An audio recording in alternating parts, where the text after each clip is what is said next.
नमस्कार, जय जोहार संगवारी हो। तो कैसे हो आप सब जन? आशा उम्मीद करत हन कि सब स्वस्थ मस्त बढ़िया हो।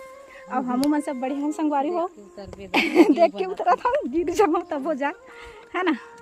तो वो दिना मोर छोटे वाले देवरानी के जन्मदिन भइस है ना, तो हमन सब जन मतलब आशीर्वाद दे रहे हैं कि भगवान तोला बेटा देवा एक जन बेटी कह के। तो एक जन भाई के कमेंट है, दीदी का बेटी है बेटा नहीं हुआ इसे कह के। तो हमन कभी भी बेटी और बेटा में भेदभाव नहीं रखन भाई, मगर आप मन समझ सकत हो आदमी जात के लालच कितना होते ना संजीता, बहुत होते। एक जन बेटा हुआ हर एक आदमी के इच्छा होती, अगर एक जन बेटी हो जाते ना तो हे भगवान इधर बेटा दे देते तब बंद करवा लेते। ऐसने कह के सोचते हैं। हमारे यहाँ हमारे संजीता के कई जन संजीता बता दे तो 3 लड़की 1 लड़का, 3 बेटी 1 बेटा।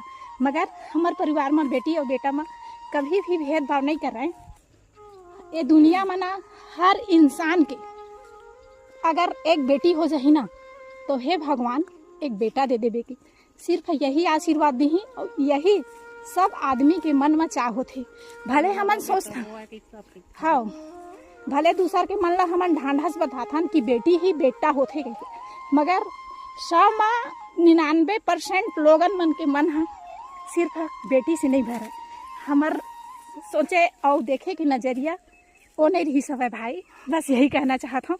सांस भर जाते रेंगत रेंगत वीडियो बनावे तो खड़ा बना ली।